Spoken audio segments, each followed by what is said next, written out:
we'll be talking with this on the second chapter for NCERT Class 6 History, that is on the trail of the earliest people.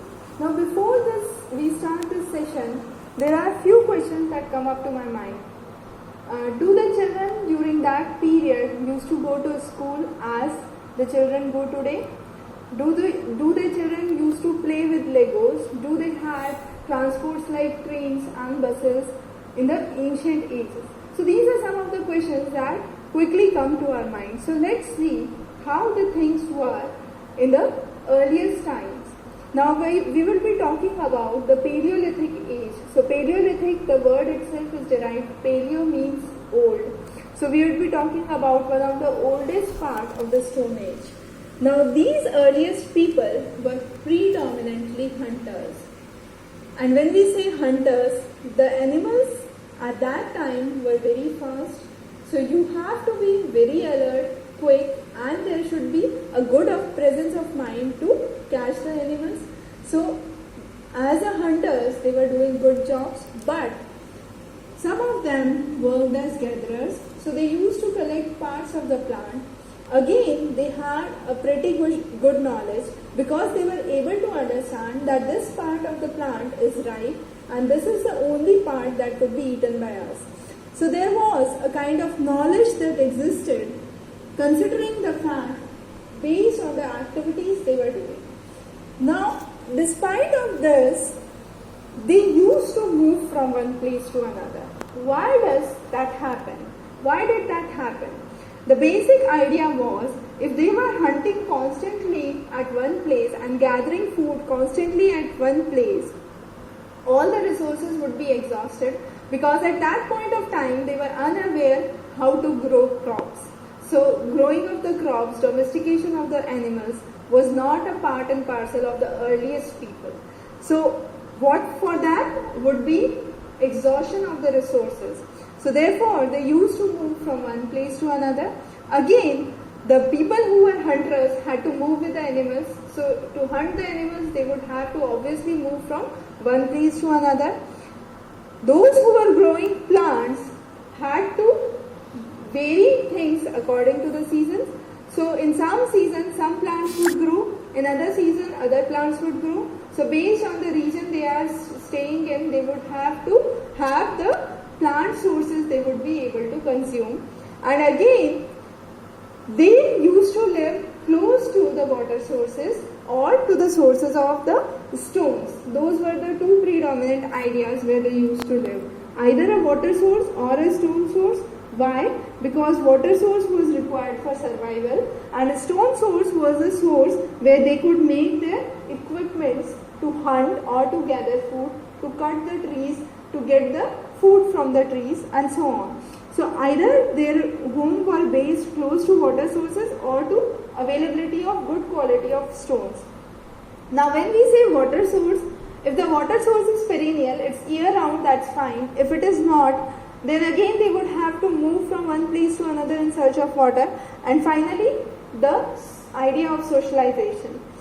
Now, how do we know about the earliest people? We come to know about the earliest people by the tools they used to use. So these were mainly stones, wood or bone. So these were the three predominant tools that they used. Now to cut meat, to cut the bones, to cut the fruits, to chop the trees, to scab the bark, to get the hides of the animals and to make tools, all these things were used. So they used either stone, wood or bones to prepare their equipments. Now how did they make the tools? They made the tools by two means. The first is a stone on a stone and the next is pressure plating. When I say stone on a stone, that means one stone is used to hammer the other stone. So I have two stones and I hammer one stone by another stone. So that is stone on a stone technique. And then I sharpen my tools and create tools for hunting and other purposes. The next is pressure flanking. That means you place one item on the firm surface and on the core you hammer a stone and you would have a flakes or small parts coming out from the periphery of that stone, and then you would have your equipment which is sharpened. So you would have two techniques to sharpen your tools. First is stone on stone and next is pressure flaking. The another important discovery of this time was fire. How they discovered fire? The fire was discovered by a simple act of rubbing two stones together, and when they rubbed the two stones there was a kind of spark that was seen, and finally there was invention of fire. Now this fire helped them to light their houses, helped them to move away the animals from the areas they used to live. So they used to scare away the animals by lighting fire around the areas they are living in. And finally they used to kind of semi-cook the food, and for that they required fire. So that was again an important discovery. And slowly and gradually there was a shift from hunting activities to rearing activities. Now hunting activities was mainly seen in the areas which were forested, highly forested, but around 1200 years ago what happened was during the middle Paleolithic age there was a climate change and there was a shift to a warmer climate, and therefore there was more of grasslands that developed. So when there were more of grasslands that developed, there was more increase in the animals that could be domesticated or that could be reared in that area, and also the people who were living with the animals slowly and gradually learned the behavior, their food habits and their breeding seasons, so they could more of domesticate the animals. So this domestication started during the middle of the Paleolithic age, and finally at the same time they started to kind of grow crops. Not only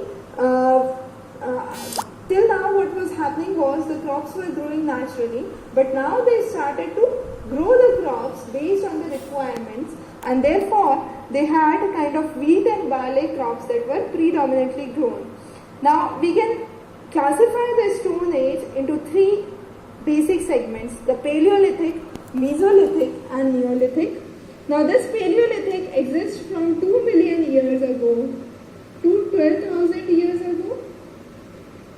Mesolithic exists from 12,000 to 10,000 years ago, and less than 10,000 would be Neolithic. Under Paleolithic, we further classify it as Middle Paleolithic. Then you have the Old Paleolithic or the Lower Paleolithic and the Upper Paleolithic. All these together, these three together, comprise 99% of the Stone Age period. So this Paleolithic phase itself includes 99% of the Stone Age. What was done during this? As we said, the first stone tools were invented. During the Middle Paleolithic, there was kind of domestication of animals and cropping that was started to some extent. And then during the Mesolithic, you had microlith tools that were discovered.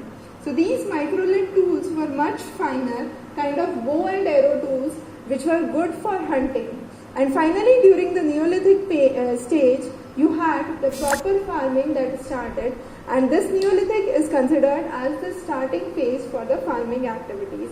Again, during the Paleolithic, what kind of activities they used to do? They used to hunt for animals, they used to gather food. In their pastime, they used to paint on the caves. So you have large number of rock paintings that are seen in Uttar Pradesh and Madhya Pradesh caves. You can see those.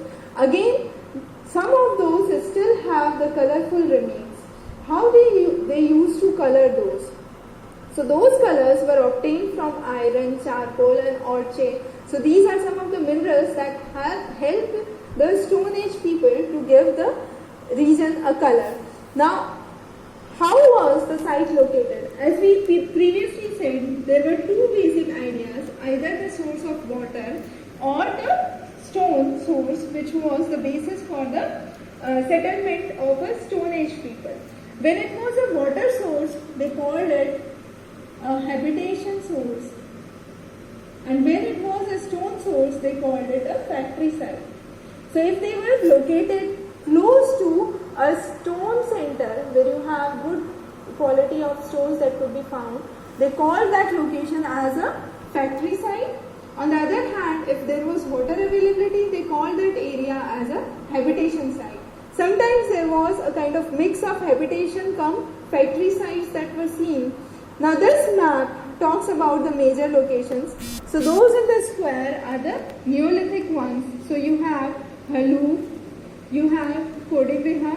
Those are some of the Neolithic sites. When it comes to Paleolithic sites, some of the important ones are Hunsi, Kurnul caves, you have Bhimbetka, you have Burzan is the Neolithic one.